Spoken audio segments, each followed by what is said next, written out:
Hey guys, welcome back to Basics with Babish, where this week we're taking a look at a few ways to simply prepare fish. Whether you're baking or frying, it's an economically and ecologically responsible way to make dinner tonight. Let's get down to basics.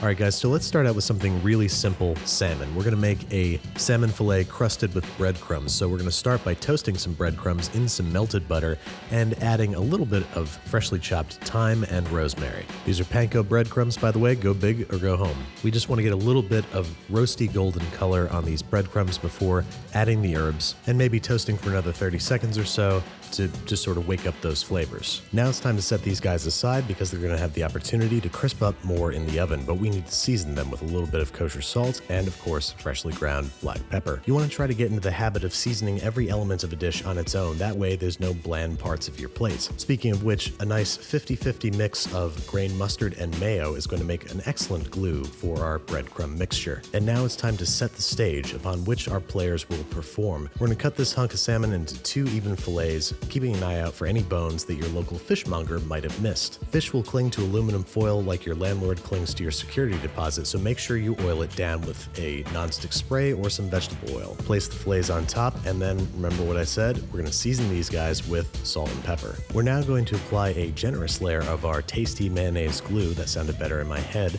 to each fish fillet, spreading with the back of a spoon so it coats the fish evenly. And then to help give the breadcrumb mixture some structure, we're going to add an egg white. At first this mixture is going to seem a little soggy, but don't worry, it's going to crisp up real nice in the oven. And as you may have guessed, it's now time to spread our breadcrumb mixture evenly over the top of each fish fillet, making sure to cover every little bit of mayonnaise glue. These guys are going in a 325-degree Fahrenheit oven for 18 to 25 minutes. Depending upon your preferred doneness, I like to shoot for 125 degrees Fahrenheit internal. And then what we're left with is some crispy, herby, moist, tender, flavorful salmon, cooked hopefully to a lovely medium rare. This is a delicious, economical, and I think maybe even healthy weeknight dinner for 2 or 4 or whatever you're into. But what if it's Friday night and you're all dressed up and you want the batter side of fish? Well, look no further than fish and chips. Let's start by making our chips. Chips translates roughly to big, fat, greasy French fries, so we're going to cut ourselves some big old 10 to maybe 15 millimeter wide fries. Yes, I just switched to metric because we're speaking the Queen's English now. And we've made French fries a few times on this show, so we're going to try a different method, that is, starting the potatoes off in room temperature oil, very much the same way that you might start them in room temperature water if you're boiling them. Then slowly bringing the oil up to 350 degrees Fahrenheit lets you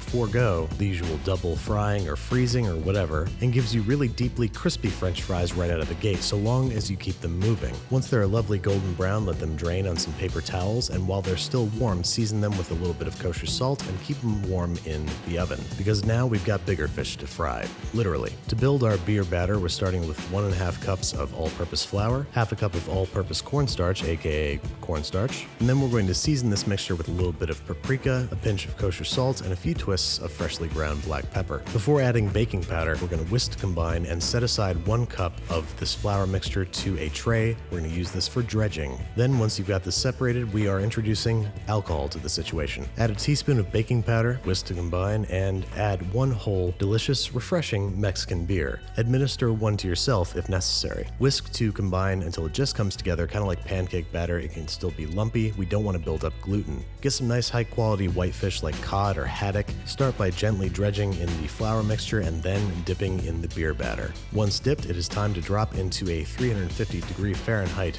bubbling cauldron of peanut oil. That is my preferred frying oil. If you have an allergy, just use vegetable oil. It's fine. You'll notice how I'm waving the fish back and forth gently. That is to help the batter stay together as we slowly drop our fillet into the frying oil. We are letting this guy fry for between 6 to 9 minutes until our batter has turned a beautiful golden brown. Likewise, we're going to let this guy drain on paper towels for a minute or 2 before we serve, next to a mountain of French fries and tartar sauce. So there you have it, guys, the healthy and very unhealthy polar extremes that fish can reach. Give it a try yourself, take a picture, tag me on Instagram, let me know how it goes, and I will see you guys next week in the new Binging with Babish kitchen.